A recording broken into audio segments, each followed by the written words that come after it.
G'day, Professor Joseph Drew here. I'm here to talk to you about an incredibly important and complex topic that scholars have mostly ignored. Who bears the cost of growth for local government? Before we can look at the three main costs associated with growth, population growth or new houses being built, we need to understand first why we are in the situation we're in. Now, Milton Friedman, probably the most famous economist that ever lived, famously said the only responsibility of business is to make a profit. Developers aren't building houses because they're white knight altruists trying to do something great for the community. They're there to make a profit. It's as simple as that. Somehow they've projected themselves and convinced people that they're the good guys and all this. Reality is developer lobbies have always tried to capture state governments and federal governments to get their policies through because they don't make a profit unless they're building houses and splitting up land. It's as simple as that. The other motive you need to think about is the federal government. We live in a federation. Some tiers of government have control over some policy, other tiers don't.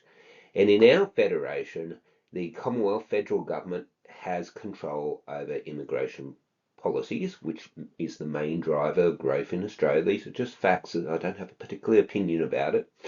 But the Commonwealth government is in control of population growth, and they get the extra revenue. Everyone that comes into this country buys stuff and pays tax and usually works and pay tax. The federal government gets their extra revenue. Now think about who gets to spend the money associated with this growth. It's mainly the state government and the local government. The state government gets the expense of schools, teachers, doctors, um, fire services, police, etc. And local government gets the expense of building the new roads, the new water pipes, the new sewer, gets the expense of planning and engaging with the community.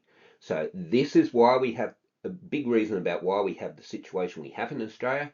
Property developers are very good lobbyists. They want to make profits. I get that. Federal government wants the extra revenue, and it's state government and local government that get the extra expense. Now, there's three main costs. There's first the cost of capital works, building the new roads, putting down the new water pipes and sewer pipes, footpaths, etc. Now, most states have legislation, or they all have legislation that controls that. In New South Wales, we have caps on the amount of money that a developer has to contribute towards the costs associated with the development. So in New South Wales, it could be $20,000 per allotment, or it could be $30,000 depending on what area it is. It's a really arbitrary number. It's not indexed. It should be. It's also calculated. This is a cap of how high we can, but often councils charge much lower than that.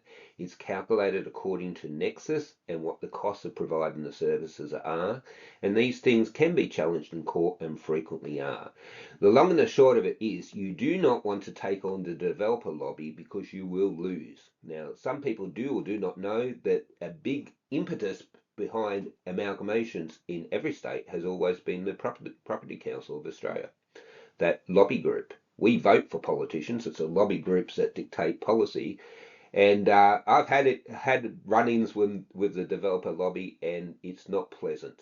So councils are very, very careful about this. The result is that typically, not always, but typically, councils do not recoup anywhere near their costs for providing the capital infrastructure that's required for the property developers to make their money. The next set of costs are ongoing operating costs.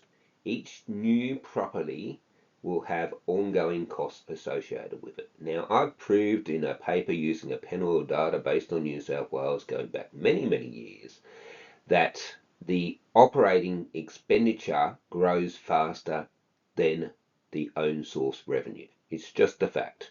And this is to do with our grant system. Typically, across the state, councils only get a fraction of their revenue from rates. And what that means is for every assessment that goes up, this is very simplified, every assessment that goes up, essentially the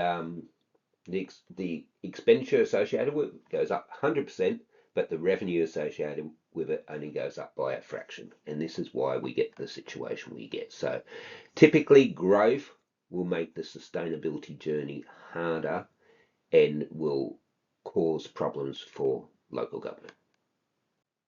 Now, the last main driver for costs associated with new development is new taste. This is something that's really gone under the radar. I recently did a paper showing that heterogeneity, differences in types of people, increases costs. It's undeniable now. It's been proven beyond reasonable doubt. And you see it a lot in regional areas, places like Cessnock or Port Stephens, Port Mac, those sorts of places.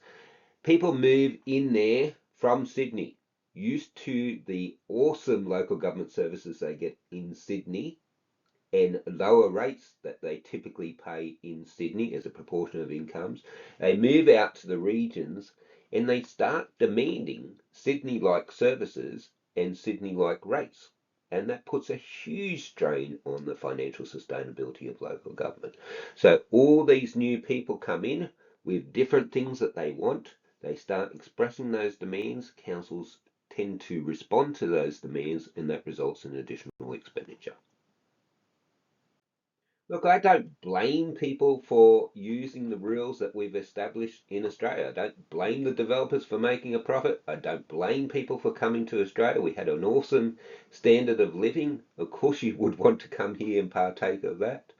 But the reality of the fact is that growth is costing you. There is no getting away from it. There's immense costs associated with growth. And there's another cost that we haven't even talked about, which is the loss of amenity. We're sitting in more traffic, we're having more problems in our community, and that comes about because of growth. Now, don't go out and do something nasty to someone that's just entered your local government area, but do recognise that councils are under the pump, particularly these high growth councils, because of the structure that federal and state governments have introduced, mainly in response to lobbying by the property developer group. Thank you very much for your time. Goodbye.